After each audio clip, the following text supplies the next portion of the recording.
Olá, galera. A minha dica hoje vem do direito do trabalho. Eu vou falar sobre uma categoria especial de profissionais que tem uma legislação própria, que são os domésticos, os empregados domésticos. Existem algumas peculiaridades nessa relação de emprego do doméstico com o seu empregador. E a peculiaridade que eu vou falar aqui vai ser em relação ao intervalo intra-jornada.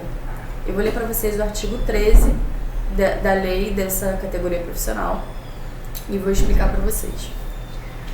O artigo 13 diz o seguinte: é obrigatória a concessão de intervalo para repouso ou alimentação pelo período de no mínimo 1 hora e no máximo 2 horas, admitindo-se, mediante prévio acordo escrito entre empregador e empregado, sua redução a 30 minutos.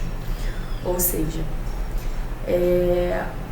qual o maior, assim, que ao meu ver, é o maior objetivo desse artigo?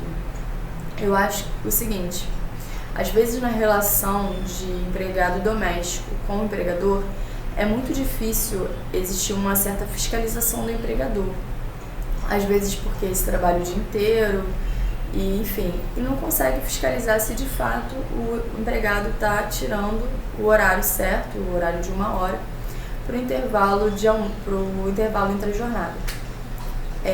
Então, uma solução para evitar uma futura ação judicial onde esteja pedindo esses horários, esse horário intra-jornada, falando que ele foi corroído pelo empregador, porque o empregador ele não concedeu o horário integral, por exemplo. Ou seja, se ele não concedeu o integral, ele vai ter que pagar tudo.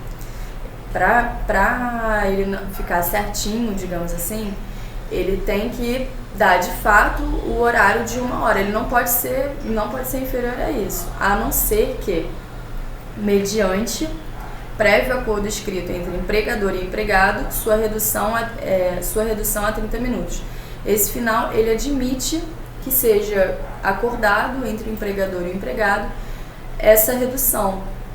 Ou seja, o empregado que trabalharia de 8 da manhã até às 17 horas, ele passa a trabalhar de 8 às 16h30.